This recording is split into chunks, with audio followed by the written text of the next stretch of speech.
మీ అమ్మగారికి ఆయుర్దాయం ఒక ఏడాది క్రితమే అయిపోయింది. ఆవిడ వెళ్ళిపోవాలి. నేను కామాక్షి అమ్మవారిని ప్రార్థన చేశాను, ఇంకొక ఏడాది ఇమ్మని. అమ్మవారు అనుగ్రహించి ఒక్క ఏడాది ఇచ్చింది. అందుకని మీ అమ్మగారు వెళ్ళిపోయారు. ఉత్సవాలు పూర్తయిపోయాయిగా, ఆవిడ ఉన్నత లోకాలకు వెళ్ళిపోయింది, బెంగ పెట్టుకోకండి అని చెప్పారు. అంటే ఇప్పుడు నాకు చెప్పండి, పరమేశ్వరుణ్ణి నమ్మినటువంటి వాడి ప్రార్థనకి పరమేశ్వరుడు ఏదైనా ఇవ్వగలడంలో మీకేమైనా అనుమానం ఉందా? ఆయనకి ఏదైనా ఇవ్వగలడు. ఆయుర్దాయంతో పాటు దేనినైనా ఇవ్వగలడు. కానీ మీకు పూనిక ఉండాలి. సాధారణంగా ఇబ్బంది అంతా ఎక్కడొస్తుందో తెలుసా అండి? ఈశ్వరుణ్ణి వదిలి మనం వెళ్ళిపోతాం. మీరిక్కడ ఈశ్వరుణ్ణి వదిలి వెళ్ళిపోవడమే మీ కోరిక తీరకపోవడానికి కారణం. మంచి మాట మనిషిని మార్చేస్తుంది. మనిషిని మారిస్తే వాడు దేవుడైపోతాడు. మంచి మాట లేకుండా నువ్వు అన్నం పెట్టావు, శరీర బలంతో వాడు చెయ్యకూడని పని చేయడానికి వాడు సిద్ధపడచ్చు. అప్పుడు నువ్వు పెట్టిన అన్నం ఉపకారానికి పనికి రాకపోవచ్చు. కానీ చెప్పిన మంచి మాట మాత్రం తప్పకుండా మంచి కొరకే పనికొస్తుంది. వాడు దుర్మార్గుడే విడిచిపెట్టాడు, నీ దోషమేం లేదు అందులో. కానీ చెప్పగా చెప్పగా చెప్పగా చెప్పగా ఎప్పటికైనా పనికొస్తుంది. రామకృష్ణ పరమహంస ఒక మాట చెప్తుండేవారు. బోధ గురించి చెప్తూ ఆయన అన్నారు, ఒకానొకప్పుడు ఒక దొంగ ఒక రాజుగారి ఇంట్లో కన్నం వేయడానికి వెళ్ళాడు. సాధారణంగా వాహనము అనేటటువంటివి, ఆయుధాలు అనేటటువంటివి దేవతలందరికీ ఉంటాయి. వాహనము గమనమునకు వాడబడేటటువంటి సాధనం. అటువంటి వాహనం ఎక్కి వారు కదులుతారు. అయితే మీరు ఇక్కడ ఒక విషయాన్ని కొంచెం జాగ్రత్తగా గమనించవలసి ఉంటుంది. వాహనం లేకపోతే, ఒకవేళ వాహనమును ఆయన ఏ కారణం చేతనైనా అధిరోహించకుండా వెళ్ళవలసి వస్తే ఆయన అటువంటి వేగంతో వెళ్ళలేనివాడా? ఎక్కడికైనా వెళ్ళవలసి వస్తే ఆయన అక్కడికి వెళ్ళలేనివాడా అన్న ప్రశ్న వేస్తే, అసలు ఆయన వెళ్ళడానికి అని వేరే చోటు ఉన్నవాడు కాడు కదండి. నిన్న మీకు కైలాసవాసి అన్న నామం గురించి చెప్తూ నేను చెప్పాను, ఆయన అంతటా వ్యాప్తమై ఉంటాడు అని. అప్పుడు ఆయనకి అసలు వెళ్ళవలసిన అవసరం ఏముంది? అంతటా ఉన్నవాడు ఎక్కడి నుంచి కావాలంటే అక్కడి నుంచే వ్యక్తమవుతాడు. అసలు ఆయనకి వాహనము యొక్క అవసరము లేనే లేదు. యథార్థంగా మాట్లాడితే పోని ఉంచుకున్నాడు, అలా ఉంటుంది వాహనం. అప్పుడప్పుడు దాని మీద ఎక్కి తిరుగుతాడు, మీకేమిటి అభ్యంతరం? విహారమునకు వెళతాడు. ఒక స్థూల రూపంతో పార్వతీ సహితుడై వృషభారూఢుడై ఆయన అసుర సంధ్య వేళలో ఆకాశ మార్గంలో తిరుగుతూ శ్రీశైల పర్వతం మీద దిగుతారు అని ఒక నానుడి.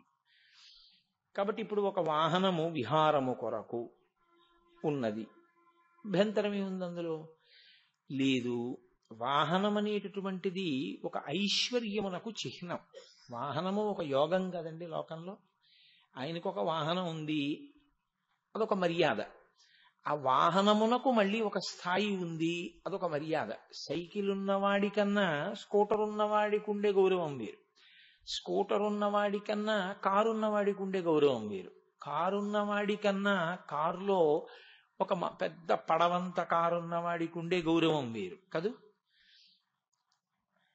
శివుడు, విష్ణువు, ఇతర దేవతా స్వరూపములు ఎక్కి వెళ్ళేటటువంటి వాహనములు కూడా అటువంటి స్థాయి కలిగినవేనా? దానికి ఏమైనా ప్రత్యేకత ఉంటుందా అంటే, మనకి మహాభారతం అనుశాసనిక పర్వంలో ఒక విషయాన్ని ప్రస్తావన చేస్తారు. పార్వతీదేవి అడిగింది పరమేశ్వరుణ్ణి, ఇన్ని వాహనములు ఉన్నాయి కదా, నువ్వు దేన్నైనా అధిరోహించచ్చు, నువ్వు ఎందుకు వృషభ వాహనం ఎక్కుతుంటావు అని అడిగింది ఆవిడ. అంటే ఆవిడికి తెలియక అడగదు, లోకమునకు ప్రకాశింప చేయడం కోసమని ఆవిడ ప్రశ్న వేస్తూ ఉంటుంది. వేస్తే అక్కడ శంకరుడు ఒక మాట చెప్పాడు, నేను వృషభవాహనమునే అధిరోహించి తిరుగుతాను. కారణం ఒకటి ఉంది. ఒకానొకప్పుడు నేను హిమవత్ పర్వతం మీద కూర్చుని తపోనిష్ఠాగరిష్ఠుడనై ఉండగా అక్కడికి కొన్ని గోవులు వచ్చి నా తపస్సుకి కించిత్ విఘ్నమును కలిగించినట్లుగా ప్రవర్తించాయి. ఒక దూడ పాలు తాగుతోంది, దాని నోటిలోకి చేరినటువంటి నురుగు గాలికి రీగి నా మీద పడింది. అప్పుడు అది ఎంగిలి కదా, నా మీద పడితే నాకు కించిత్ కోపం వచ్చింది. వచ్చి నేను అలా ఎర్రగా చూశాను. నా కంటి రంగు ఎరుపు రంగు వెళ్ళి ఆవు మీద పడ్డం వల్ల కొన్ని గోవులు ఎరుపు రంగు గోవులు అయ్యాయి. నిజంగా శంకరుడు గోవుల వంక అలా కోపంగా చూసి గోవుల్ని బాధ పెట్టేవాడైతే ఇంకా ధర్మం అన్న మాటకు అర్థం లేదు. కాదు, ఆయన ఎందుకు చేశాడా పని అంటే గోవులలో కొన్ని గోవులకు మళ్ళీ విశిష్ట స్థానం ఇవ్వాలనుకున్నాడు. అందుకని ఆ ఎరుపు రంగు కలిగినటువంటి గోవు కపిల గోవు అయింది. అందుకే ఒంటి మీద కించిత్ ఎర్రటి మచ్చ ఉన్నా సరే ఆ గోవు చాలా శ్రేష్టమైనటువంటి గోవు. దాన్ని కపిల గోవు అంటారు. అది ఎరుపు అన్నప్పుడు పూర్తి ఎర్రగా కుంకుమ రంగులో ఉండడం అవకాశం ఉండదు. నలుపు ఎరుపు కలిస్తే ఎలా ఉంటుందో అటువంటి ఎరుపుని కపిలవర్ణము అంటారు. అటువంటి రంగు కలిగిన గోవులు లోకంలో తయారయ్యాయి. అప్పుడు బ్రహ్మగారు వచ్చి నన్ను వేడుకుని ఒక మాట అన్నాడు. ఈశ్వరానికి తెలియని విషయం కాదు, పాల విషయంలో ఎంగిలి అన్న మాట లేదు. దూడ తాగినా ఆ పాలు ఎంగిలి కావు. కాబట్టి మీరు ఎందుకు కోపగించారు అని అడిగాడు. నేను ఒక చిరునవ్వు నవ్వి ఊరుకున్నాను. ఆయన ఉద్దేశ్యం ఏమిటంటే ఇదిగో ఈ గోవులలో ఆ ఎరుపు రంగు కలిగిన గోవులు ఇప్పుడు శ్రేష్టతమములయ్యాయి. అటువంటి ప్రాణిని మళ్ళీ గోవులలో ఉత్కృష్టతను ఏర్పాటు చేయడం కోసం నేను అలా చూశాను. బ్రహ్మగారు సంతోషించి పరమేశ్వరుడి దగ్గరికి తీసుకొచ్చి ఒక ఎద్దుని బహూకరించాడు. ఆ ఎద్దుని స్వీకరించి ఆనాటి నుంచి ఆ ఎద్దుని నేను రెండుగా వాడుకుంటున్నాను. ఒకటి అదే నా పతాకం మీద ఉంటుంది. ఆ ఎద్దు మీద కూర్చుని నేను ప్రయాణం చేస్తూ ఉంటాను. ఇది బాహ్యంలో ఎద్దు మీద కూర్చుని ఆయన తిరుగుతాడు వరకు బాగుంటుంది. కానీ నిజంగా మన దృష్టితో లౌకికమైన దృష్టికోణంలో ఆలోచించినప్పుడు ఆయన కన్నా వేగవంతమైన సాధనాలు మనకు ఉన్నట్లు అవుతుంది కదండి. శంకరుడికి లేవు, మనకే ఉన్నాయి. ఆయన కన్నా వేగంగా వెళ్ళు. ఎద్దు మనం వెళ్ళినంత వేగంగా వెళ్ళదుగా, మన సాధనాలు వెళ్ళినంత వేగంగా వెళ్ళదుగా. అంతేనా దాని అర్థం? కాదు.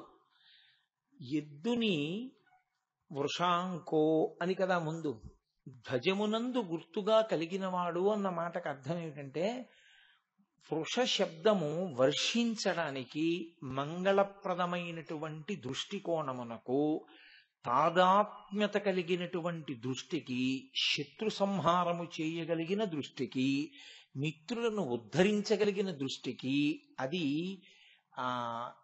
ఒక సంకేతముగా నిలబడుతుంది. అందుకే ఏ కోరిక అన్నది కాదు, మీరు ఏ కోరిక కోరండి, ఆయనకి తీర్చలేనిది అన్నది లోకంలో లేదు. ఆయన ఏ కోరిక అయినా తీర్చగలడు. ఎందుకని? ఆయన భగవాన్, ఆయన సాక్షాత్ భగవానుడు. కాబట్టి ఆయన సృష్టి చెయ్యగలడు, స్థితి చెయ్యగలడు, లయ చెయ్యగలడు. అటువంటి వాడు మీరు కోరుకున్నటువంటి ఒక కోరికని తీర్చలేని వాడని ఎందుకు అనుకుంటున్నారు? ఏ కోరికనైనా ఆయన తీర్చగలిగినటువంటి వాడై ఉంటాడు. ఇప్పుడు ఈ మాట ఆయన కితాబు కొరక, ఆయనంత గొప్పవాడని చెప్పుట కొరక కాదు. నువ్వు ఆశ్రయించడంలో నిబద్ధతను పొందు. నువ్వు అక్కడా ఇక్కడా తిరగడం కాదు. నువ్వు ఈశ్వరుణ్ణి గట్టిగా పట్టుకుంటే ఈశ్వరుడు వేరొకరి రూపంలో నీకు ఉపకారం చేస్తాడు. నువ్వు పట్టుకోవలసింది ఈశ్వరుణ్ణే. అది ఏ కోరిక అవని, అది తీరడము అన్నది ఎవరి వల్ల జరుగుతుంది? ఒక్క ఈశ్వరుడి వల్లే జరుగుతుంది. అది సాధ్యాసాధ్యములన్న మాట ఏమీ ఉండదు ఆయనకి. ఒకసారి కంచికామకోటి పీఠాధిపత్యం వహించినటువంటి పరమాచార్య స్వామి వారు నిరూపించి చూపించారు. ఆయనకి ఒక అంత్యవాసి ఒకరు ఉండేవారు. ఆయన ఇంకా అసలు ఆయనకి ఈశ్వరుడు కూడా లేడు. ఆయన ఇప్పుడు చంద్రశేఖర చంద్రశేఖర చంద్రశేఖర చంద్రశేఖర అంటుండేవారు. అంత భక్తి పరమాచార్య స్వామి వారంటే. ఆయన బాగా పెద్దవారు అయిపోయారు. పరమాచార్య స్వామి వారు కాదు, ఆయన అంతేవాసి. పెద్దవారై పరమాచార్య స్వామి వారు కూడా పెద్దవారు అయిపోయారు. అప్పటికి పెద్దవారైపోయి ఆయన సహస్ర చంద్ర దర్శనోత్సవం లాంటి ఉత్సవం ఒకటి చేసుకుంటున్నారు. వయస్సు ఒక స్థితిని దాటిన తరువాత చేసుకునే ఉత్సవాన్ని. అది చేసుకునేటప్పుడు ఏమైందంటే ఎలా చేసుకోవాలి, ఏ ఏ కార్యాలు చెయ్యాలి, ఇవన్నీ కాగితం మీద ఇలా ఇలా చేసుకోండి అని వ్రాసి ఇచ్చినది పరమాచార్య స్వామి. అలాగే చేయించుకుంటున్నారు ఆయన. చేయించుకుంటుండగా అకస్మాత్తుగా రెండవ రోజు వారి భార్య గారు కోమాలోకి వెళ్ళిపోయారు. ఆవిడ మధుమేహంతో బాధపడుతున్నటువంటి వ్యక్తి. నాకు జ్ఞాపకం ఉన్నంత వరకు నేను ఇప్పుడు చదివినటువంటి విషయాలు. ఆవిడ కోమాలోకి వెళ్ళిపోయారు. వెళ్ళిపోతే ఇప్పుడు తండ్రి గారి ఉత్సవం ఎలా పూర్తవుతుంది? కష్టం కదా. కాబట్టి కొడుకు చెన్నై నుంచి విమానంలో బయలుదేరి హైదరాబాద్ వచ్చాడు. హైదరాబాద్ పక్కన ఏదో ఒక చిన్న పల్లెటూరులో అప్పటికి ఆయన సంచారం చేస్తున్నారు పరమాచార్య స్వామి. అక్కడ ఉన్నారు. అతను ఒక కారులో తెల్లవారుజాము వేళటికి అక్కడికి చేరుకున్నాడు.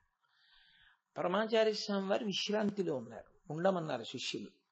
తెల్లవారుజాము సమయంలో 3:30-4 మధ్యలో వారు లేచి దర్శనం ఇచ్చారు. ఏమైందని అడిగారు. ఇలా ఇలా జరిగింది, అమ్మ కోమాలోకి వెళ్ళిపోయింది, నేను మీ అనుగ్రహం కోసం వచ్చాను. అమ్మ లేకపోతే ఇప్పుడు ఉత్సవం జరగదు కదా, మీరే అనుగ్రహించాలి. ఖచ్చితంగా 4:30 అయింది తెల్లవారుజామున సమయం. పరమాచార్య స్వామి ఒక్కసారి పద్మాసనం వేసుకుని ధ్యానం చేశారు. ధ్యానం చేసి కొంచెం పంచదార తీసి పొట్లం కట్టించి, నువ్వు వెళ్ళి ఇది మీ అమ్మగారి నోట్లో వెయ్యి, మీ అమ్మగారు బతుకుతారన్నారు. అంటే ఆయన అన్నారు, నేను వెళ్ళే వరకు అమ్మ ఉంటుందా ఈ పంచదార వేయడానికి అన్నారు. ఉంటారు మీ అమ్మగారు. నువ్వు ఎలా పెడతావు చెన్నై అంటే? హైదరాబాద్లో 7:30కి విమానం ఉంది, కానీ అందుతుంది అని నాకు నమ్మకం లేదు. ఎందుకంటే నేను వెళ్ళలేను హైదరాబాదు 7:30 అయ్యేటప్పటికి, విమానం వెళ్ళిపోతుంది అప్పటికన్నారు. పరమాచార్య స్వామి ఒక్కసారి కళ్ళు మూసుకుని తెరిచన్నారు, వెళ్ళదు విమానం, నువ్వు వెళ్ళు అన్నారు. సరే, గురువుగారి మీద నమ్మకంతో ఆయన కారు వేసుకెళ్ళిపోయారు. వెళ్ళిపోతే విమానాశ్రయంలోకి వెళ్ళి అడిగితే విచిత్రం ఏంటంటే, ఏదో కారణం వల్ల విమానం ఆలస్యంగా ఉండిపోయింది, అక్కడ వెళ్ళలేదు అది. పైగా టికెట్లు ఖాళీగా ఉన్నాయి, ఇంకా విమానం నిండలేదన్నారు. ఆయన ఇది గురువుగారి ఆశీర్వచన బలమే అని చెప్పి టికెట్ కొనుక్కొని విమానంలో కూర్చున్నారు. అది చెన్నై వెళ్ళిపోయింది. ఈయన పరుగు పరుగున అమ్మగారి దగ్గరికి వెళ్ళారు. డాక్టర్లు అన్నారు, చాలా ఆశ్చర్యం, ఈవిడ కోమాలోకి వెళ్ళిపోయిందని మేము అనుకున్నాం, ఈవిడ ఖచ్చితంగా తెల్లవారుజామున 4:30 తెలివి వచ్చింది, ఈవిడికి ఎలా వచ్చిందో అన్నారు. వెంటనే పిల్లాడు ఆ పంచదార నోట్లో వేశాడు. ఆవిడ చక్కగా మాట్లాడాడు. ఒక్కసారి ఆ పిల్లాడు జ్ఞాపకం తెచ్చుకున్నాడు, 4:30కి అమ్మకి తెలివి వచ్చింది, 4:30కి ఏదో అయింది అని. అతను గుర్తు చేసుకుంటే 4:30 పరమాచార్య స్వామి వారు ధ్యానం చేశారు. ఖచ్చితంగా ఏడాది పోయిన తర్వాత ఈ ఉత్సవాలన్నీ అయిపోయిన తర్వాత ఈ పిల్లవాడు మళ్ళీ పరమాచార్య స్వామి వారి దగ్గరికి వెళ్ళాడు. అమ్మగారు వెళ్ళిపోయారు కదా అని అడిగారు. మీ అమ్మగారికి ఆయుర్దాయం 1 ఏడాది క్రితమే అయిపోయింది, ఆవిడ వెళ్ళిపోవాలి. నేను కామాక్షి అమ్మవారిని ప్రార్థన చేశాను, ఇంకొక ఏడాది ఇమ్మని. అమ్మవారు అనుగ్రహించి 1 ఏడాది ఇచ్చింది. అందుకని మీ అమ్మగారు వెళ్ళిపోయారు. ఉత్సవాలు పూర్తయిపోయాయిగా, ఆవిడ ఉన్నత లోకాలకు వెళ్ళిపోయింది, బెంగ పెట్టుకోకండి అని చెప్పారు. అంటే ఇప్పుడు నాకు చెప్పండి, పరమేశ్వరుణ్ణి నమ్మినటువంటి వాడి ప్రార్థనకి పరమేశ్వరుడు ఏదైనా ఇవ్వగలడంలో మీకేమైనా అనుమానం ఉందా? ఆయన ఏదైనా ఇవ్వగలడు. ఆయుర్దాయంతో పాటు దేనినైనా ఇవ్వగలడు. కానీ మీకు పూనిక ఉండాలి. సాధారణంగా ఇబ్బంది అంతా ఎక్కడొస్తుందో తెలుసా అండి? ఈశ్వరుణ్ణి వదిలి మనం వెళ్ళిపోతాం. మీరిక్కడ ఈశ్వరుణ్ణి వదిలి వెళ్ళిపోవడమే మీ కోరిక తీరకపోవడానికి కారణం. మీరు ఈశ్వరుణ్ణి వదలకుండా ఉంటే ఖచ్చితంగా రక్షిస్తాడు. మనం ఏం చేస్తామంటే భగవంతుణ్ణి విడిచిపెట్టేసి మనం వెళ్ళిపోతాం. వెళ్ళిపోయి మన స్వప్రయత్నం ఏదో మనం మొదలు పెడతాం, పోతుంది ఈశ్వరానుగ్రహం. అది గురువు యొక్క అనుగ్రహాన్ని, భగవంతుని యొక్క అనుగ్రహాన్ని వదిలిపెట్టేసుకుని మీరు వెళ్ళిపోయారనుకోండి, ఇక మిమ్మల్ని అనుగ్రహించడానికి ఏమీ ఉండదు, ఇంకా మిమ్మల్ని రక్షించే శక్తి ప్రపంచంలో ఏమి ఉండదు. ఆ వదులుకోకుండా మీరు నిలబడిపోగలిగారనుకోండి, నేను వెళ్ళను, నేను ఉండిపోతాను, గురువు గారు ఉన్నారు, భగవానుడు ఉన్నాడు అని నమ్మగలిగితే ఈశ్వరుడు మీ వెంట ఉంటాడు. మీరు వదిలేశారు అంటే ఏమిటి దాని అర్థం? మీకు నమ్మకం లేదు అని అర్థం. మీరేదో సాధించగలరని మీరు అనుకున్నారు అని అర్థం. అదే కొంప ముంచేస్తుంది. కాబట్టి విశ్వాసము మీకు ఉండాలి. ఇది ఈశ్వరుడి గొప్పతనము అని మీరు అన్నారనుకోండి, మీకెప్పుడు పనికి వస్తుంది? మీకెప్పుడు పనికి వస్తుందంటే మీరు ఆ విశ్వాసంతో నిలబడితే పనికి వస్తుంది. మీరు ఆ విశ్వాసమును వదిలిపెట్టి నిలబడితే పనికిరాదు. ఇంతమంది డాక్టర్లు ఉన్నారు, ఇంతమంది డాక్టర్లు చూస్తున్నారు, ఇది చేయింది పరమాచార్య స్వామి వారు చేస్తారా అని ఆ పిల్లాడు అనుకుని ఉంటే వాళ్ళ అమ్మగారు ఏడాది ఉండరు. ఆ పిల్లవాడు ఏం నమ్మాడంటే చేస్తే పరమాచార్య స్వామి చెయ్యాలని డాక్టర్లను వదిలేసి గురువుగారి దగ్గరికి వెళ్ళిపోయాడు. గురువుగారిని వదిలేసి డాక్టర్ గారి దగ్గరికి వెళ్ళి ఉంటే స్థితి తిరగబడిపోయిందా లేదా? మీ నిష్టయే మీకు రక్ష. మీకు ఆ నిష్ట జారిపోతే మీకు ఈశ్వర కృప ఉండదు. మీరు గొడుగు కింద ఉంటే గొడుగు మీ మీద వాన పడకుండా కాపాడుతుంది. మీరు గొడుగు నుంచి తప్పుకుంటే, గొడుగుని ఇలా పట్టుకుని మీరు నించుంటే గొడుగు మీకు వాన పడకుండా ఎలా కాపాడుతుంది? నివాస వృక్ష సాధూనాం ఆపన్నానాం పరాగతి ఆర్తానాం సంశ్రయశ్చైవ యశిశ్చైకభాజనం అంటాడు మహానుభావుడు. కిష్కింధకాండలో రామచంద్రమూర్తిని గురించి వర్ణన చేస్తూ తార అంటుంది, చెట్టు కిందకి చేరిన వాడెవడో వాడికే చెట్టు నీడ. కానీ చెట్టుకి దూరంగా నిలబడి నాకు చెట్టు నీడ కావాలంటే దొరకదు. చెట్టు కిందకి నువ్వు చేరి నిలబడ్డం ఒక్కటే నీకు చేతనైతే, నువ్వు చదువుకున్నావా, నీకు ఇన్కమ్ ట్యాక్స్ క్లియరెన్స్ ఉందా, లేకపోతే నువ్వు ఉద్యోగం చేస్తున్నావా, నీకు రేషన్ కార్డు ఉందా, ఇవేవి చెట్టు అడగదు, నీడనిచ్చేస్తుంది. నువ్వు చెట్టు నీడని విడిచిపెట్టకూడదు, చెట్టు మూలాన్ని నువ్వు విడిచిపెట్టకూడదు. విడిచిపెట్టావో నువ్వు ఎండలకే పెడతావు. కాబట్టి ఈశ్వరుడు సమస్తమైన కోర్కెలను తీర్చగలడు, పాక్షికం. ఈశ్వరుడు సమస్తమైన కోర్కెలను తీర్చగలడన్న విశ్వాసముని యందు నిలుపుకోవడం పూర్ణత్వం. అప్పుడు పూర్తవుతుంది. ఇప్పుడు మీరు ఒకటి గమనించండి, నాకు ఆకలిగా ఉంది, మా అమ్మగారు అన్నీ ఉండి అక్కడ పెట్టారు, తీరుతుందా? నేను తినాలి దాన్ని. నేను తినకుండా ఎలా తీరుతుంది? ఇంట్లో మంచినీళ్లు ఉన్నాయి, నాకు దాహం ఉంది, ఎప్పుడు తీరుతుంది? నేను నీళ్లు తాగితే తీరుతుంది. ఈశ్వరుడు ఉన్నాడు కరుణించడానికి, మీరున్నారు ఆర్తితో. మీ ఆర్తి ఎప్పుడు తీరుతుంది? మీరు ఈశ్వరుణ్ణి నమ్మి నిలబడగలిగితే. ఆ నమ్మకం అన్న మాటకి అగ్ని పరీక్ష ఏమిటో తెలుసా అండి? అన్నీ వదిలి ఈశ్వరుణ్ణి పట్టుకోగలగాలి. అది ఈశ్వరుణ్ణి నిమిత్తంగా పట్టుకుని మిగిలిన వాటిని పెద్ద చేశారనుకోండి దొరకదు. ఉత్తర చూడండి, పరీక్షిత్ కడుపులో ఉండగా గర్భం మీదకి ఆగ్నేయాస్త్రం పడింది. మామగారులు 5 అక్కడ ఉన్నారు, వాళ్ళని అడగలేదు, ధర్మరాజుని, భీముణ్ణి, అర్జునుణ్ణి, నకులు, సహదేవుణ్ణి. వీళ్ళైనా సాయం చేస్తే కృష్ణుడి వల్ల చెయ్యాలి. కృష్ణుడి కాళ్ళు పట్టుకుంది. చెల్లెలి కోడల, నీదు మేనల్లుడు శత్రువుల చేత హతుడయ్యను, ఓ సంపుల్లారవిందలోచన భల్లాగ్ని అణచి శిశువు బ్రతికింపకదే అని అడిగింది. బ్రతికించాడా లేదా? ఈశ్వరుడు బ్రతికించలేదని నెపం వేయకు, గురువుగారు బ్రతికించలేదని నెపం వేయకు. నీవు నిలబడలేకపోయావు, నువ్వు ఒప్పుకో. దానివల్ల కనీసం నీకు ఉత్తరోత్తర అభివృద్ధి కలుగుతుంది. ఇది మనకి నేర్పుతుంది. వృషాంకో కాదు, దాన్ని నేను ఇంకొంచెం విస్మృతిలోకి తీసుకొస్తాను. వృషభారూఢో, ఆయన ఎద్దు మీద ఎక్కి తిరుగుతాడు. ఎప్పుడైనా కూడా లోకంలో ఆవు, ఎద్దు ఈ రెండూ కూడా రెండిటికి సూచనలుగా చెప్తారు. గోవు భూమికి సంకేతం. అందుకే అసలు లోకమునందు శాంతి అన్న మాటకి, కామ్యము తీరుట అన్న మాటకి, మంగళమును కల్పించుట అన్న మాటకి ఆధారమేది అంటే గోవు మాత్రమే. ఎందుకో తెలుసా అండి? వ్యక్తిగత స్థాయిలో మీకు కోరిక ఉంది, మీరు తీర్చుకోవాలి. అభిషేకం చేసుకోండి అని చెప్పాను నేను. ఇప్పుడు పాలతో అభిషేకం చేయాలి. మీరు గేదె పాలతో చేయకూడదు, ఆవు పాలతో చేయాలి. మంత్రం మీ దగ్గర ఉంది, పాలు ఆవు వల్లే రావాలి. భూమి శుద్ధి కావాలి, మీరు ఒక పుణ్యకార్యం చేస్తున్నారు, భూశుద్ధి జరగాలి, గోమయంతోనే చెయ్యాలి. మీకు ఆశీర్వచనం సిద్ధించాలి, నీతిని పుచ్చుకోవాలి. శరీర శుద్ధి కలగాలి, గోమూత్రాన్ని మిగిలిన 4 గవ్యాలతో కలిపి పంచగవ్య ప్రాసనం అని పంచగవ్య ప్రాసనం చేసుకోవాలి. శరీరానికి ఏదో శుద్ధి జరగాలి, ఆవు పేడ నాలిక మీద రాసుకోవాలి.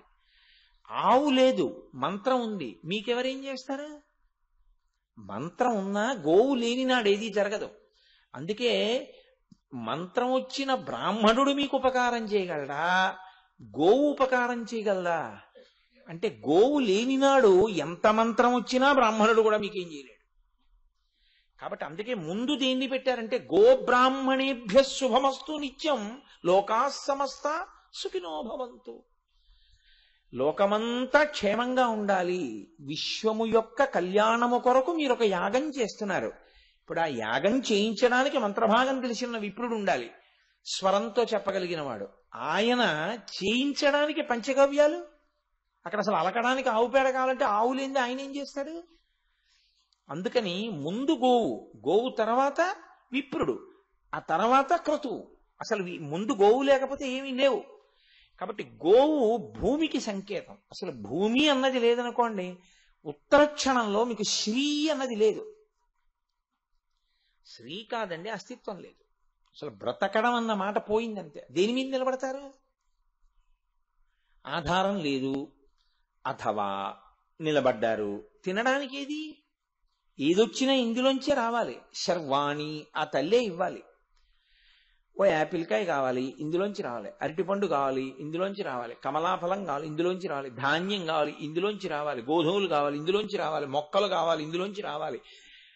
కారుకి పెట్రోల్ కావాలి, ఇందులోంచి రావాలి. బొగ్గులు కావాలి, ఇందులోంచి రావాలి. మీకు ఏది కావాలన్నా భూమిలోంచే రావాలి. ఇప్పుడు అన్నీ ఇచ్చే భూమి ఎటువంటిదో అన్నిటిని కురిపించగలిగిన గోవు అటువంటిది. కాబట్టి భూమికి సంకేతంగా గోవుని చెప్తారు.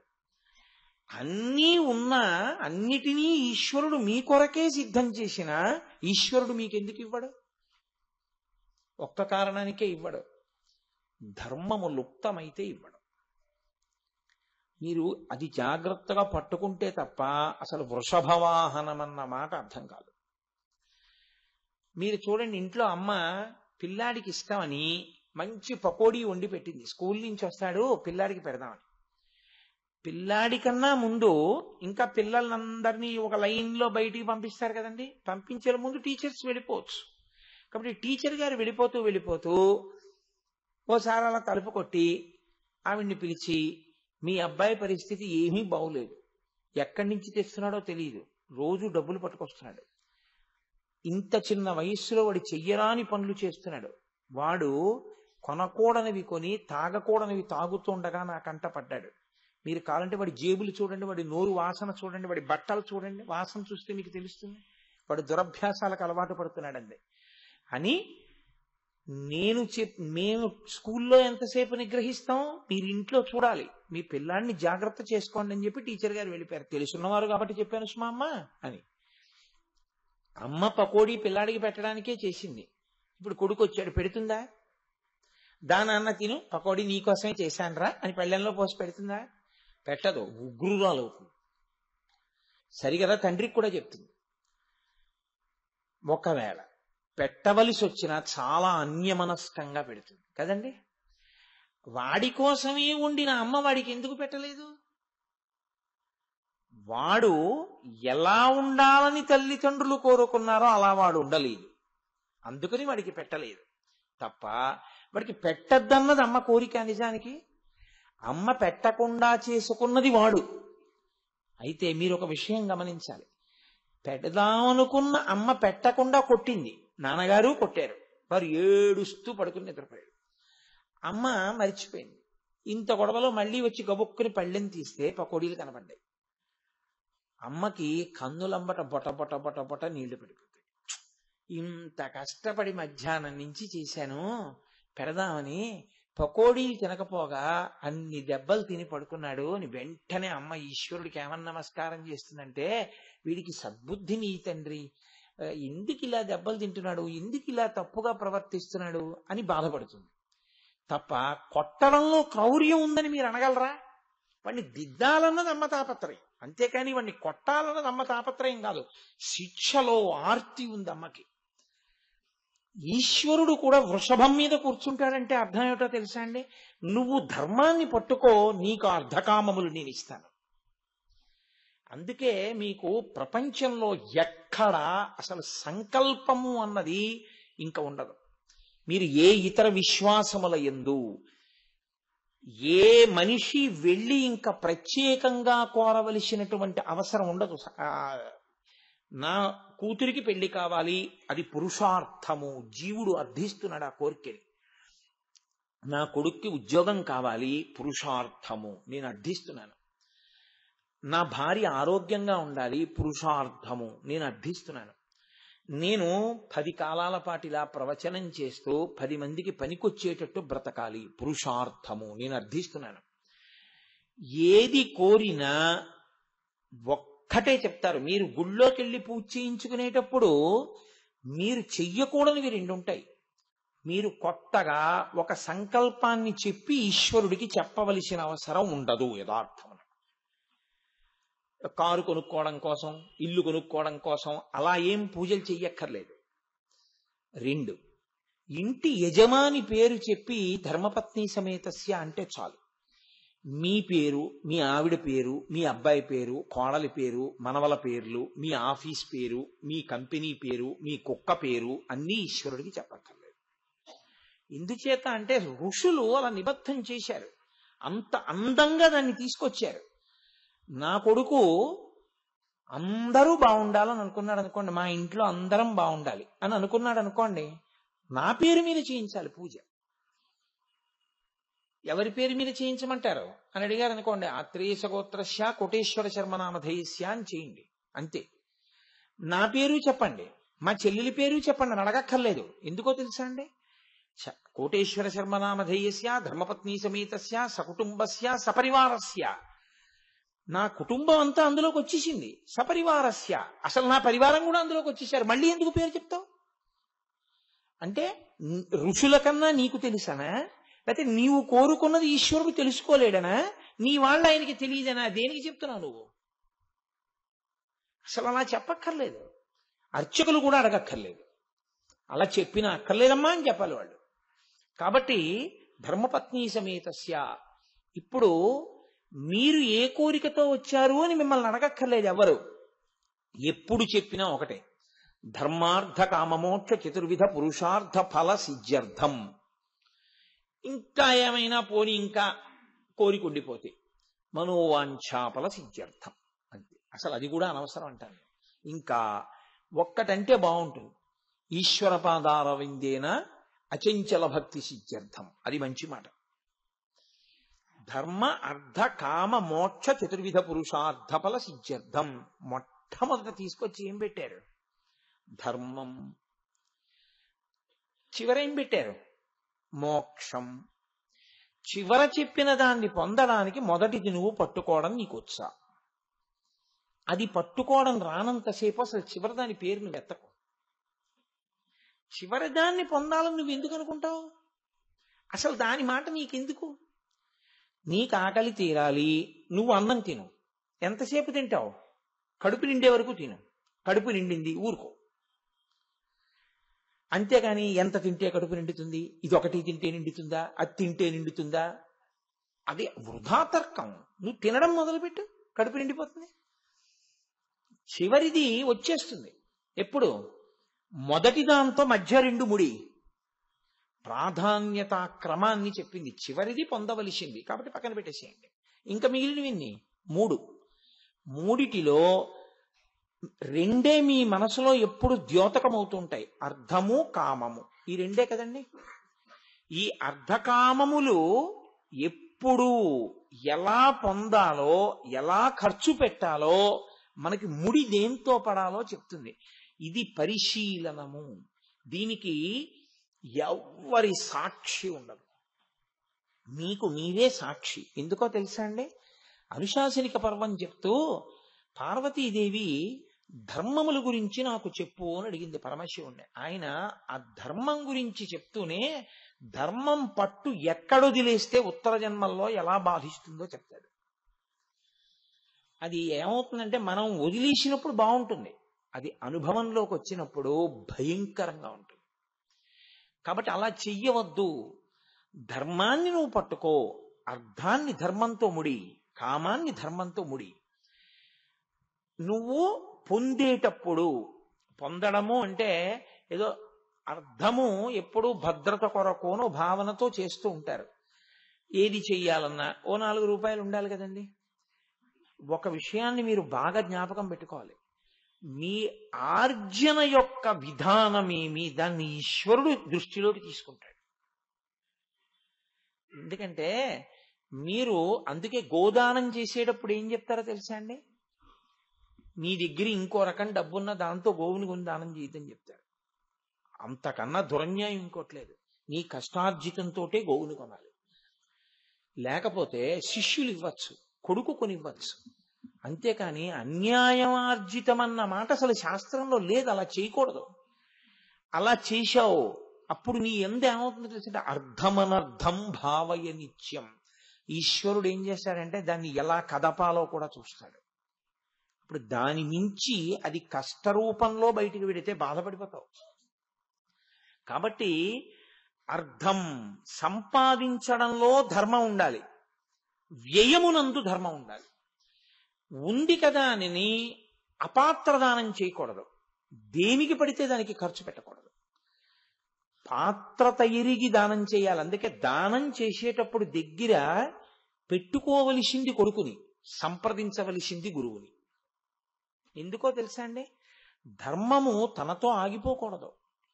ధర్మము అనుసృతంగా నడవాలి, వెడుతూ ఉండాలి. ధర్మము ఎంత ప్రవహిస్తుందో ఇల్లు అంత వృద్ధిలో ఉంటుంది. నేను మీకు ఒక్కటే చెప్తాను, బాగా జ్ఞాపకం పెట్టుకోండి విషయం.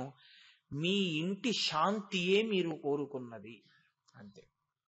మీరు 10 కోట్లున్నాయి, పక్షవాతంతో ఉన్నాడు, ఏమిటి నాకు చెప్పండి ఆనందం? కాదు. చక్కగా భార్య వండింది కడుపు నిండా తింటాడు. కడుపులో జరిగే వరకు ఈశ్వరుడి సేవ చేస్తాడు. ఎవరి గురించి ఆలోచించినా వాళ్ళు వృద్ధిలోకి రావాలని కోరుకుంటాడు. ఎవ్వరి మీద కక్ష పట్టుకోడు. వాడి మీద కక్ష పట్టాడా వాడిని వదిలేసుకున్నాడా వాడి కర్మ. ఎవడేం చేస్తాడు? వాడిని ఉద్ధరించేవాడి లోకంలో ఉండడం. తాను మాత్రం ఆర్జన యందు ధర్మం, ఖర్చు యందు ధర్మం. ఇది కొడుక్కి ఎలా తెలుస్తుంది రేపు పొద్దున్న? అందుకే ధర్మకార్యం చేసేటప్పుడు కొడుకు పక్కన ఉండాలి. ధర్మం చేసేటప్పుడు ధర్మం చెయ్యండి, ధర్మం చెయ్యండి అంటుంటారు. మన వాళ్ళు చూడండి, బాబు ధర్మం చేయండి బాబు అంటుంటారు యాచకుడు. బాబు ధర్మం చేయండి బాబు అన్న మాటకు అర్థం ఏమిటో తెలుసా అండి? వాళ్ళు అడుగుతున్నది నిజానికి మిమ్మల్ని ధర్మం చేయమని వాడెందుకు చెప్పడం? వాడేమన్నా మీకు ఆచార్యుడా? ధర్మం చేయండి బాబు అంటే వాడి ఉద్దేశం ఏంటంటే, ఏమో గతంలో ఒకడికి పెట్టక ఇలా అయిపోయాను, దాచుకుని పాడైపోయాను, మీరు ఉన్నది ఇప్పుడు ఇచ్చుకోండి. ఎప్పుడూ ఇచ్చే చెయ్యి అవుతుంది కాదు. ఇచ్చేటప్పుడు ఇవ్వడం కోసమని పనికిమాలిన మార్గాల్లో తేకండి, కట్టి కుడుపుతుంది. కాబట్టి ధార్మికంగా తెచ్చి ధార్మికంగా ఇవ్వండి, మీరు వృద్ధిలోకి వస్తారు అని మీకు బోధ చేయడానికి ధర్మం చేయండి బాబు అంటారు. మన వాళ్ళు ఏది చేసినా అంత గంభీరంగా పెడతారు విషయాన్ని. కాబట్టి కేవలం ఇచ్చేయడం గొప్ప కాదు, నువ్వు ఎలా తెచ్చావన్నది కూడా లక్ష్యంలోకి వస్తుంది. అందుకే పరమాచార్య స్వామి వారు ధార్మిక నిష్ఠ అంటే అద్భుతమైన నిష్ఠ అయింది. ఒకానొకప్పుడు ఆయన ఎప్పుడూ ఒక్కళ్ళ దగ్గర అధిక మొత్తాలు తీసుకునేవారు కాదు, బాగా తెలిస్తే తప్ప కుటుంబం. ఆయన ఏదో ఒక సత్కార్యం చెయ్యాలి అని సంకల్పం చేశారు. పరమాచార్య సంకల్పం చేస్తే దానికి ఎదురా అది కామాక్షి సంకల్పం. ఒక వ్యక్తి వచ్చి ఓ 3 లక్షలు 4 లక్షలు అక్కడ పెట్టాడు. స్వామి మీరు ఇది చెయ్యాలనుకుంటున్నారట, మీరు ఈ ద్రవ్యం స్వీకరించండి. ఆయన ఇలా ఒకసారి ఆ డబ్బు వంక చూసి, అలా ఒకసారి ఆ వ్యక్తి వంక చూసి, అక్కడే ఉన్నటువంటి ఒక సద్బ్రాహ్మణుణ్ణి పిలిచి ఇలాగా సత్యదండంతో ఇలా తోసి నువ్వు తీసుకో అన్నాడు. ఆయన తీసుకున్నాడు. తీసుకుని సంతోషంగా అబ్బా 3 లక్షలు భలే అనుకోకుండా ఇచ్చారే అనుకున్నాడు. ఆయన అన్నారు, బ్రాహ్మణుడు తృప్తితో కదూ బతకాలి, బ్రాహ్మణుడు డబ్బు కోసం వెంపర్లాడకూడదు కదూ అన్నారు. అవును స్వామి, వెంపర్లాడకూడదు. నువ్వు 3 లక్షలు పుచ్చుకున్నావు కదూ, తృప్తి అన్న మాట ఎందులోకి వస్తుందో అంత నువ్వు ఉంచుకుని మిగిలింది గుడికి ఇచ్చే అన్నాడు. ఇప్పుడు ఆ 3 లక్షల్లో ఆయన 116 ఉంచుకుని మిగిలింది గుడికి ఇచ్చేసాడు. ఇప్పుడు ఆ ద్రవ్యానికి ఏమైందో తెలుసా అండి? ఒక సద్బ్రాహ్మణుడు దానం పుచ్చుకున్నాడు కాబట్టి ఆ ద్రవ్యము శుద్ధి అయిపోయింది. ఇప్పుడు అది బ్రాహ్మణ ధనమైంది. ఒక మంచి వ్యక్తి యొక్క ధనమైంది. మంచి వ్యక్తి అని గుర్తేమిటి? దాని మీద వ్యామోహం లేకుండా ఉండాలి. కాబట్టి తృప్తి అన్న మాటకి ఎంత అర్హమో అంత పుచ్చుకుని మిగిలింది అన్నాడు. ఆయన 116 నుంచి మిగిలింది ఇచ్చారు. ఇప్పుడు ద్రవ్యశుద్ధి కుదిరింది, ఆయన అనుకున్న పని జరుగుతుంది. ఆయన ఆర్జన దిద్దేవారు అప్పుడు. అది అందుకని ఒక మంచి పని చేసేటప్పుడు గురువు గారిని సంప్రదించి చెయ్యండి అంటారు. చేసేటప్పుడు కొడుకుని దగ్గర పెట్టుకోండి అంటారు. ఎందుకో తెలుసా అండి, వాడికి ఎప్పుడూ ఏమీ తెలియదు అనుకోండి మీరు చేసేది. వాడికి ఏమైపోతుందంటే అసలు తండ్రి కొడుకుని దగ్గర పెట్టుకుని చేయడం అన్నది ఎన్నడూ చేయకపోతే వాడికి చెయ్యడం అన్నది రాదు. ఎందుకో తెలుసా, లోకంలో ప్రతి ప్రాణికి తెలిసేది ఏమిటంటే దాచుకోవడమే, ఇవ్వడం ఎవరికీ తెలియదు. ధర్మము చెయ్యడము అంటే తండ్రి కొడుక్కి చెప్తాడు, కష్టపడి ఇదిగో ఇది సంపాదించాను. నిన్న నేను ఈ లోపలికి వస్తుంటే నాగబాబు గారు నన్ను అక్కడ ఆపి, చూడండి ఈవిడ 1000 రూపాయలు ఇస్తారట గుడికి, గురువు గారు వచ్చాక తీసుకుంటానని నేను తీసుకోలేదన్నారు. ఏమి ఎందుకు తీసుకోలేదన్నాను. ఆవిడ పెద్దవారు, కొడుకులు ఎక్కడో ఉన్నారట. ఆవిడ ఎప్పటి నుంచో దాచుకున్నటువంటి 10 రూపాయలు 20 రూపాయలు చుట్టి వృద్ధాప్యంలో ఆసరా కోసమని ఆవిడ ఎంతో కష్టపడి దాచుకున్నటువంటి డబ్బు ఎప్పటి నుంచి దాచుకుంటోందో ఆ తల్లి, ఒక 1000 రూపాయలు ఆవిడ దాచుకోగలిగింది జీవితంలో.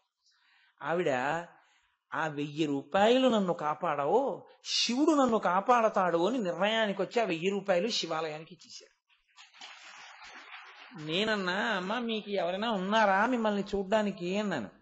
అంటే ఎక్కడో కొడుకులు ఉన్నారండి అన్నారు. అంటే ఆయన అన్నారు, మరి మీకు కాలో చెయ్యో వంగితే అవసరం ఉండదా ఈ 1000 రూపాయలు? ఆవిడ అన్నారు, శివుడు ఉన్నాడు నువ్వు ఉన్నావు. నేను తెల్లబోయి, అబ్బా ఏమి ధృతి అనుకుని మీ ద్వారా పుచ్చుకుందామని ఆగానండి అన్నాడు. నేను తీసుకుని నేనన్నాను, అమ్మా ఈశ్వర దృష్టిలో నేను మీకు ఈ సమయమునందు కొడుకునగుదునుగాక, మీ కొడుకుగా ఈ ద్రవ్యాన్ని ఇస్తున్నాను, నా తల్లి అభ్యున్నతి కొరకు మిమ్మల్ని అమ్మగా భావన చేసి ఇస్తున్నానమ్మా అని ఇచ్చి వచ్చేసాను. కాబట్టి దానము ఇప్పుడు ఒక 100 కోట్లు ఇస్తే ఎంత పుణ్యం వస్తుందో ఆవిడ ఖాతాలో అంతా పడిపోతుంది. ఎందుకో తెలుసా అండి, ఆవిడ ఎన్నేళ్ల నుంచి దాస్తే అయిందో ఆ 1000 రూపాయలు. ఆవిడ ఆ 1000 రూపాయలని తృణప్రాయంగా శివుడు ఉన్నాడు నన్ను చూడ్డానికి అని ఇచ్చేశారంతే. ఆవిడ అరే ఏమి ధృతి అంటే అది. కాబట్టి మీరు జాగ్రత్తగా గమనించండి, అర్థం కామం కోరిక మనసు చెప్పకుండా ఉండదు, ఎప్పుడూ దిక్కుమాలిన కోరిక చెప్తూనే ఉంటుంది. దానికి ఏముందంటే నదర, దీనికి నదరగా కనపడ్డవన్నీ నావైతే బాగుంటుంది. నువ్వు తిరస్కరించగలగాలి, నోర్మొయ్. నువ్వు అలా అడగడం ఏంటి?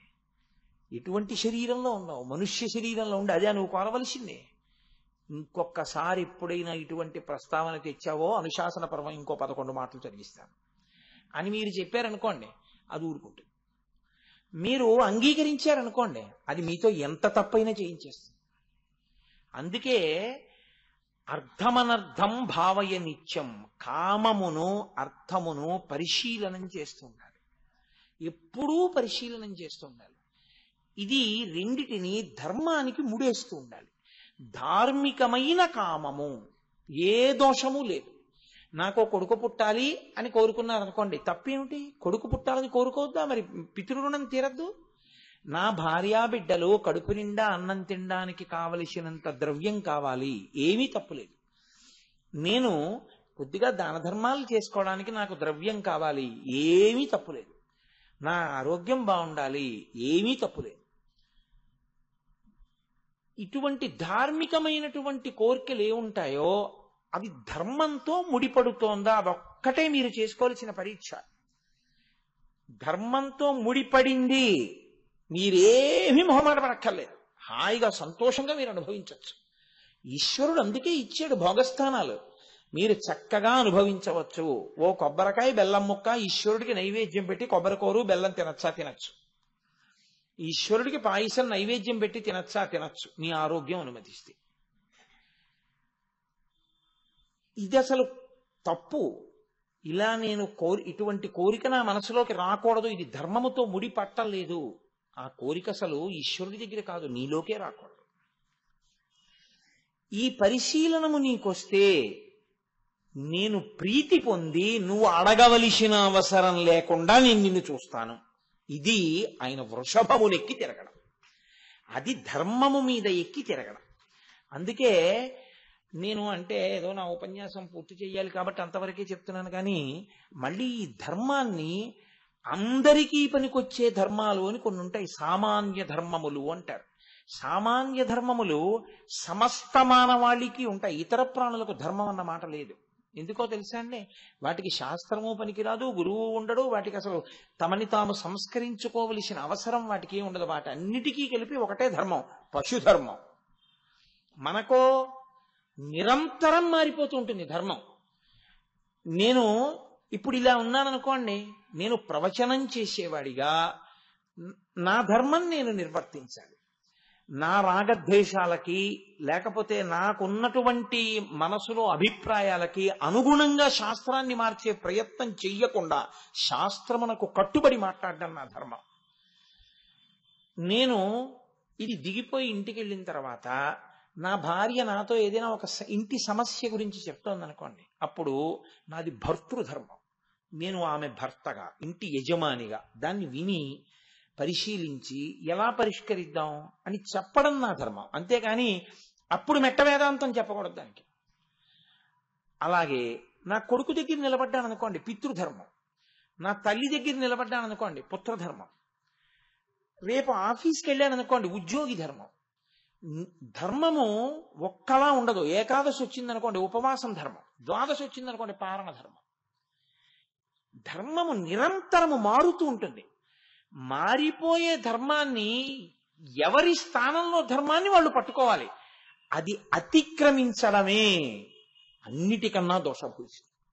అది తెలియక ఏం చేస్తారంటే, చాలా నేను బాగా ప్రవర్తించేస్తున్నాను అనుకుంటారు. అది ధర్మమన్న చట్రములోకి ఇమడలేదు, మిమ్మల్ని రక్షించదు. మీరు ఎప్పుడూ జ్ఞాపకం పెట్టుకోవలసిన మాట అదొక్కటే. ధర్మమన్న చట్రంలోకి ఇముడుతోంది మీరు చేసే పని, మీకు శ్రీరామ రక్ష. ధార్మిక చట్రములోకి ఇమిడినటువంటి కోరిక ఈశ్వరానుగ్రహమును కల్పిస్తుంది. దాని యందు దోషమేమీ ఉండదు. నీ భార్య యందు నీకు కామముంది, పరమధార్మికము.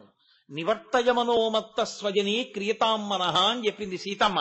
నీ భార్య యందు నువ్వు మనసు పెట్టుకో, పరమధార్మికం. పరస్త్రీ యందు నీ మనసు ప్రవర్తించింది, మూలఘాతి, నశించిపోతావు పుత్రమిత్ర కళత్రాదులతో. వెంటనే తిప్పియాలి మనసుని, తప్పు. ఉత్తర క్షణం కామాక్షి అమ్మవారిని చూడు, నా తల్లి కామాక్షి ఉన్నది ఆవిడ్లో అని పరిశీలనం చేసి నీ మనసు తిప్పాలి, లేకపోతే పాడవుతావు. అంటే కామము ధర్మముతో ముడిపడుతూ ఉండాలి, అర్థము ధర్మముతో ముడిపడుతూ ఉండాలి. అర్ధకామములు ధర్మముతో ముడిపడిపోతే నీ ప్రయత్నం లేకుండా సిద్ధించేది మోక్షమే. అన్నం తింటే కడుపు నిండినట్టు, నీళ్లు తాగితే దాహం తీరినట్టు ఈశ్వరుడు ఏం చేస్తాడంటే, ఇదే భక్తితో కూడిన కర్మాచరణము అని పేరు. ఒక్క భగవంతుడి దగ్గర కూర్చుని గంట కొట్టడం, దీపారాధన చేయడం, మారేడు దళాలతో పూజ చేయడం పూజ నువ్వు అనుకుంటే అంతకన్నా పిచ్చి పొరపాటు ఇంకొకటి లేదు. ఈశ్వరుడు సంతోషించేది నీ జీవితము ఈ చక్రములోకి ఇముడుతోందా. కాబట్టి నిరంతర ఈశ్వరానుసంధానము అన్న మాటకు అర్థం ఏమిటో తెలుసా అండి? ఏది చేస్తున్నా మీరు ధర్మంలోకి ఇముడుతున్నారా, అదొక్కటే చూడండి. మీరు ఇమిడిపోయారంతే. ఇలా నేను లేవచ్చా, నేను అలా లేవకూడదు 7 గంటలకి, మార్చుకోండి. లేవగానే నేను పేపర్ చదవచ్చా, చదవకూడదు, నేను సంధ్యావందనం చేయాలి, చెయ్యండి. నేను గోచి పోసి పంచె కట్టుకోకుండా లుంగీ కట్టుకుని పూజ చేయచ్చా, చేయకూడదు, చేయకండి. ఉత్తరీయం లేకుండా పై వస్త్రంతో నేను అన్నం తినచ్చా, తినకూడదు, తినకండి. ఎప్పుడు ఈశ్వరానుసంధానం చేస్తారు మీరు? ఎప్పుడూ మిమ్మల్ని మీరు పరిశీలనం చేసుకుంటూ ధర్మచట్రంలోకి నేను ఇముడుతున్నానా, అదొక్కటి చూసుకుంటే మీరు విడిచిపెట్టవలసినవి విడిచిపెట్టేస్తారు, మీరు పుచ్చుకోవలసినవి పుచ్చేసుకుంటారు. అంతే, అయిపోయింది. దాని వలన ఏమైపోతుందంటే మోక్షం సిద్ధించేస్తుంది. ఈ జన్మలో కాకపోతే ఉత్తర జన్మలో, ఆ పైక జన్మలో. అలా కాకపోతే శాస్త్రం చెప్పిన వాక్కుకి పరమార్థం లేదు. అలా చెప్పడానికి భయం ఏమీ అక్కర్లేదు, అలా నమ్మడానికి భయం అంతకన్నా ఉండకూడదు. లేనప్పుడు ఇంక శాస్త్రాలు, గురువులు, ఈ ప్రకరణాలు ఇవన్నీ ఎందుకండి? కాబట్టి ధర్మము అనేటటువంటి చట్రంలోకి ఇమడడం నువ్వు నేర్చుకో. అందుకే మన వాళ్ళు ఎప్పుడు ఏం చెప్తారంటే ధర్మచక్రము అంటారు. అది తిరగాలి.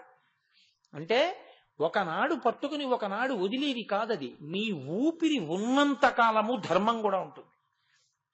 నువ్వు పాటించవలసిన ధర్మాన్ని నువ్వు పాటిస్తూనే ఉండాలి, నువ్వు చేస్తూనే ఉండాలి.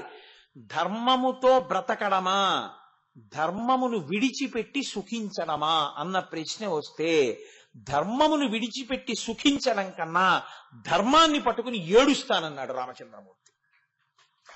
అందుకే సమస్త పిపీలికాది పర్యంతము కూడా ఆయనతో కలిసిపోయి ఆయననే ప్రార్థన చేశాయి. ఆయనని చూస్తే పొంగిపోయాయి. ఆయన వాలితో స్నేహం చేస్తే 5 నిమిషాలు సీతమ్మని తీసుకొచ్చేయచ్చు. ఆయనే తన తమ్ముడు భార్యని ఎత్తుకెళ్ళిన వాడు, సుగ్రీవుడి భార్యని. ఆయనతో నాకు స్నేహం ఏంటి? నాకు అక్కర్లేదు. వాలిని చంపి సుగ్రీవుడితో స్నేహం చేసుకుంటాను.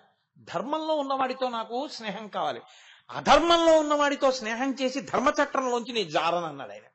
దానివల్ల చాలా కష్టపడ్డాడు. సుందరకాండ వచ్చింది. అయితే రాముడికి గుడి కట్టి పూజ ఎందుకు చేస్తున్నామో తెలుసా అండి? ధర్మచట్రంలోకి ఈమిడి నిలబడ్డాడు కాబట్టి. అందుకే ప్రతి క్షణం ధర్మమే రాముడికి. రావణుడితో యుద్ధం వచ్చింది, చంపేశాడు. చచ్చిపోయి కింద పడిపోయాడు. విభీషణ అంత్యేష్టి చెయ్యి అన్నాడు. చిచి ఇటువంటి దుర్మార్గుడికి నేను చెయ్యను అన్నాడు.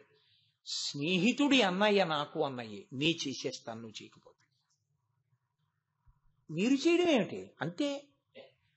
ఒకసారి శరీరం పడిపోయిన తర్వాత ఇంకా దాంతో ఏ విధమైనటువంటి శత్రుత్వము లేదు. జడమై పడిపోయిన శరీరానికి శత్రుత్వం ఏంటి? దానికి చెయ్యవలసిన కర్తవ్యం ఇప్పుడు బతికున్న వాడి మీద ఉంది. అది వాడి ధర్మం, వాడు చెయ్యాలి. లేకపోతే వాడెప్పుడో జారిపోయాడు, నువ్వు జారిపోతావు. నీ ధర్మం నువ్వు చెయ్యాలి. నువ్వు చేస్తావా? నీ చెయ్యినా? నీ చేస్తాను మహాప్రభు అని చేశాడు విభీషణుడు. ఇది మనిషి ప్రయత్నపూర్వక పరిశీలనం చేత ఇమడడం రావాలి. మనసు ఎప్పుడు ఏం చెప్తుందో తెలుసా అండి? ఇక్కడి నుంచే జారు అని చెప్తుంది. అందులో ఇమడకు, సుఖము దొరికిందా లేదా అది చూడు. అంతేగాని ఎందుకు ఆ పిచ్చేవన్నీ అని. మీరు చూడండి, లోకంలో ఒక మాట ఉంటుంది, if you want to hang a dog call it in another name అని ఇంగ్లీష్లో ఒక ప్రొవెర్బ్. కుక్క చాలా మంచి విశ్వసనీయమైన జంతువు, అత్యంత ప్రేమతో ఉంటుంది.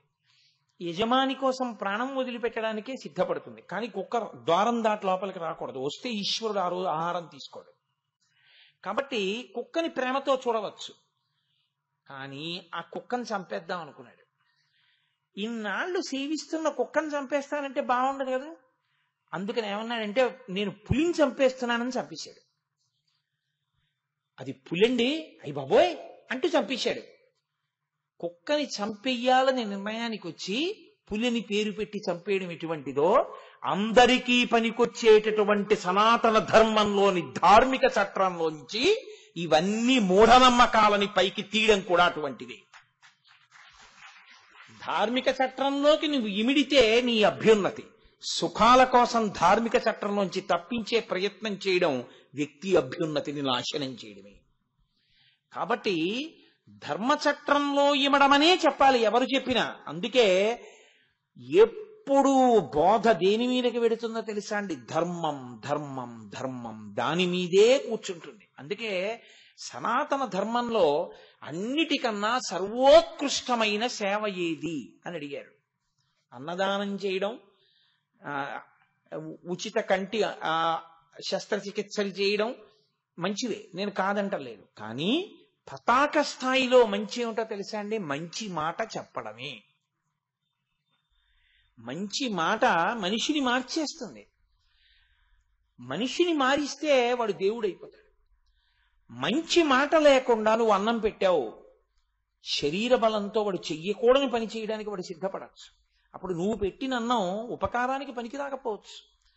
కానీ చెప్పిన మంచి మాట మాత్రం తప్పకుండా మంచి కొరకే పనికొస్తుంది. వాడు దుర్మార్గుడై విడిచిపెట్టాడు, నీ దోషమేం లేదు అందులో. కానీ చెప్పగా చెప్పగా చెప్పగా చెప్పగా ఎప్పటికైనా పనికొస్తుంది. రామకృష్ణ పరమహంస ఒక మాట చెప్తుండేవారు. బోధ గురించి చెప్తూ ఆయన అన్నారు, ఒకానొకప్పుడు ఒక దొంగ ఒక రాజుగారి ఇంట్లో కన్నం వేయడానికి వెళ్ళాడు. ఆయన అనుకున్నాడు బాగా చీకటి పడిపోయింది కదా, రాజు రాణి పడుకుంటారనుకుని ఆ గదిలోకి వెళ్ళాడు. రాజుగారు రాణిగారు ఇంకా తెలివిగా ఉండి మాట్లాడుకుంటున్నారు.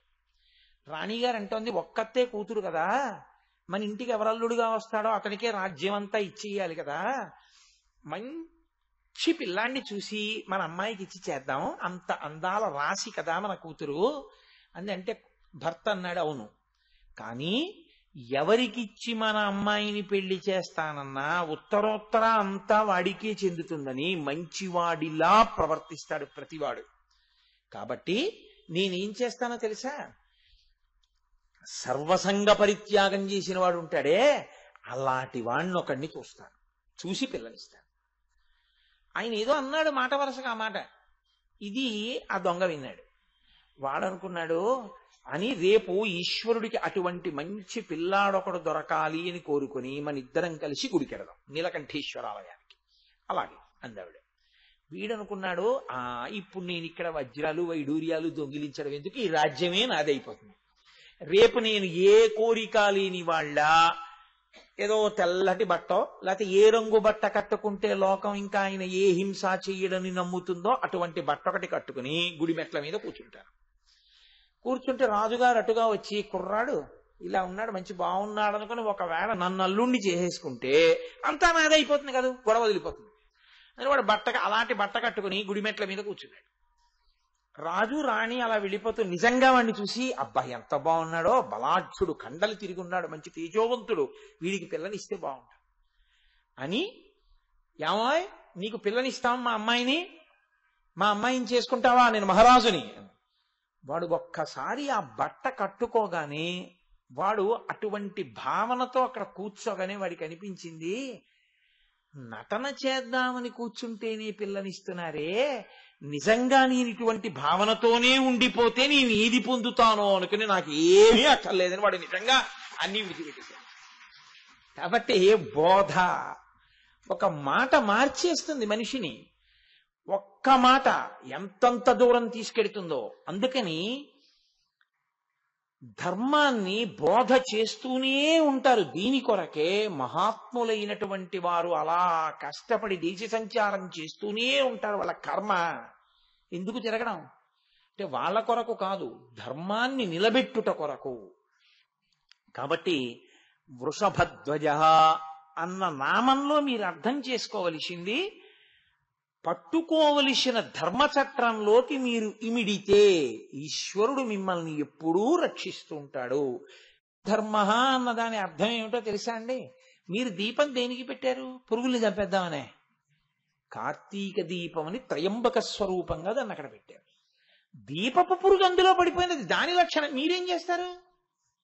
దాంతో మీకేమీ సంబంధం ఉండదు. మీరు చీరపేను అంటారు, మీరు ఎప్పుడైనా చూసే నల్లగా ఉంటుంది, చేపలా పరిగెడుతుంటుంది, అది బట్టల్లో చేరిపోతుంది. ఇలా బట్ట విప్పారనుకోండి మెరుస్తూ తెల్లగా కింద పడుతుంది. అది చీరపేను ఉంది, మీరు ఆ చీరపేలు కొట్టలేదనుకోండి అది వెంటనే పరిగెత్తి మళ్ళీ పుస్తకాల్లోకో బట్టల్లోకో చేరిపోతుంది. చీరపేనుని మీరు చంపారు, ఇప్పుడు గృహస్థుకి దోషం వచ్చిందా? దోషం రాదు, లేకపోతే వాడు బట్ట ఎలా నిలబడుతుంది, పుస్తకం ఎలా నిలబడుతుంది ఇంట్లో? అంటే చీరపేను చంపాడు, తప్పులేదు, పేలు చెమటకు పడతాయి. దువ్వెన పెట్టి ఇలా అన్నాడు, 4 పేలు ఎగిరేటో పడిపోయి. ఇప్పుడు నాకు హింసా దోషం వచ్చిందా అండి? ఏమీ రాదు. అంటే వెర్రి పెట్టుకోకూడదు. నీవు ఏ దృష్టికోణంతో నిలబడ్డావో అది చూసుకుంటూ ఉండాలి. పేలు చంపేయడం, పురుగులు చంపేయడం, చీమలు చంపేయడం, చీరపేలు చంపేయడం అదే పని నీకు. కానీ నువ్వు నిలబడాలి అంటే అవి చావడం వినా మార్గం లేనటువంటి పరిస్థితి వచ్చింది. నువ్వు అహింసయందే ఉన్నావు అన్నాడు శంకరుడు. నేనంటలేదండో, ఈశ్వరుడు అన్నాడు. వ్యవసాయదారుడు నాగలి పట్టి పొలం దున్నాడు, కొన్ని కీటకాలు చచ్చిపోయాయి. ఇప్పుడు ఈ తప్పంతా, ఈ పాపం అంతా రైతుకేస్తారా? ఏమీ వేరు. మరి నాగలి పట్టి దున్నపోతే రైతు ఎందుకు అవుతాడు? దున్నితే చచ్చిపోతే ఆయనదే తప్పు. ఆయన తప్పు కాదంతే, అది సృష్టి ధర్మం అది. కాబట్టి అది హింసలోకి రాదు, అది అహింస. దీనికి పెడర్థం చెప్పి అహింస అన్నదాన్ని అర్థం లేని స్థితికి తీసుకెళ్లారనుకోండి, అసలు జీవితాలకు అర్థం లేకుండా పోతుంది. చాలా కష్టం. అందుకే వేదం ఎలా చెప్పిందో అలా అర్థం చేసుకోవాలి ఏ విషయాన్నైనా. కాబట్టి అహింసా పరమో ధర్మ. ఇవి సామాన్య ధర్మములు అంటారు. సామాన్య ధర్మములు సమస్త ప్రాణికోటికి చెందుతాయి. ప్రాణికోటి అంటే ప్రత్యేకించి మనుష్య జాతికి చెందుతాయి. ఇవి అందరికీ తెలిసి ఉండాలి, అందరూ వాటిని పాటించాలి. ఇక వ్యక్తిగతంగా ఎవరి ధర్మం వాళ్ళకు ఉంటుంది. భర్తృధర్మం, భార్యాధర్మం ఇలా ఉంటాయి. స్కాందం అనుకుంటాను, స్కాందంలో బ్రహ్మోత్తర ఖండంలో అనుకుంటా, నాకు జ్ఞాపకం ఉన్నంత వరకు బ్రహ్మోత్తర ఖండమే. ఒక విషయం చెప్తుంటారు. ఒక రాజుకి ఇద్దరు భార్యలు మంచి పుణ్యచరితలు, ఎప్పుడూ ఈశ్వరారాధన చేసేవారు. భర్త గారు కూడా అటువంటి వాడే. ఒక భార్య తాను చేసే ముందు భర్తకి వచ్చి నమస్కారం చేసి నేను మొదలు పెట్టనా అని అడిగేది, మొదలుపెట్టు. ఇంకొక ఆవిడ అన్నీ ఆయనకి చెప్పడం ఎందుకు, ఆవిడే చేసుకుపోతుండేది. అనుకోకుండా ముగ్గురు ఒక్కసారి మరణించారు. రాజుకి చెప్పి పుణ్యకార్యం చేసే భార్య కైలాసానికి వెళ్ళారు. అదే పుణ్యకార్యం చేసి భర్తకి చెప్పకుండా చేసే అలవాటున్న భార్య నరకలోకానికి వెళ్ళింది. యమధర్మరాజు గారు జుట్టు పట్టుకున్నాడు. ఆవిడ వలవల ఏడ్చింది. ఆవిడ ఏం చేసిందో నేను అదే చేశాను, ఇంకో మాటకు వస్తూ ఇంకో పావలో ఎక్కువ ఖర్చు పెట్టాను. అదేంటి నన్ను ఇక్కడికి తీసుకొచ్చారండి. నీకో ధర్మం అంటూ ఒకటి ఉంది, చట్రంలో ఇమడవ నువ్వు చేసిన పని. Answer any 5 of the following అని అడిగారు. ఇచ్చిన 8 5 నువ్వు రాయాలి. ఇంతకన్నా మంచి ప్రశ్నలు వదిలేశారు ఏంటండి, అవి రాస్తానన్నావు, ఫెయిల్ చేస్తారు. నీకు ఇంకా మంచి ప్రశ్నలు అనిపించినా నువ్వు అవి రాయకూడదు, ఇక్కడ ఇచ్చినవే రాయాలి. ధర్మం అంటే అంతే. మీ భర్తకి నమస్కరించి ఆయన అనుమతితో చెయ్యి పూర్ణం అవుతుందని చెప్పాడు. అంతే, అలాగే చెయ్యాలి. నువ్వేం చేశావు? అలా ఎప్పుడు చేయలేదు, నువ్వే చేశావు. నువ్వే చేసింది ధర్మం అన్న చట్టంలోకి ఇప్పుడు రాలేదు. నువ్వు అడగలేదు, చెప్పలేదు, నమస్కరించలేదు. ఈ అతి స్వతంత్రత ధర్మచట్రంలోకి ఇమడలేదు కాబట్టి నువ్వు చేసినవి సున్నాయి. 1 into 2 into 3 into 4 into 5 into 6 into 7 into 8 into అంటున్నాను అనుకోండి, అబ్బాయి ఎన్ని రూపాయలు ఇస్తాడో అనుకుంటారు. చివర 0 అన్నాను అనుకోండి, ఎంత వస్తే మాత్రం ఇంటూ 0 = 0. అలా ఎన్ని చేసినా ధర్మచట్రంలోకి ఇమడకపోతే 0. కాబట్టి ధర్మచట్రంలోకి ఇముడుతోందా అది మీరు చూసుకుంటూ ఉండాలి. మా ఆఫీస్ ఒకటి ఉంటుంది. మా ఆఫీస్లో ఓ కాగితం వస్తే, ఏదో నేను చూసే కాగితం అయితే నా పై అధికారి ఏం చేస్తాడు, నా పేరు రాసి ఈ పేపర్ ఆన్సర్ చేయండి అని నాకు పంపిస్తారు. నేనేం చేస్తాను, నేను ఆ పేపర్కి ఒక ఆన్సర్ రాసి ఒక రిప్లై లెటర్ తయారు చేసి దాన్ని, ఆయనకేం తెలుసు, ఆయన నన్ను కదా తయారు చేయమన్నాడు, ఇప్పుడు ఆయన చెప్పడం ఎందుకు, నేను కింద పెట్టేస్తే సరిపోతుంది సంతకం అని నేను పెట్టేసి పంపించేస్తానా?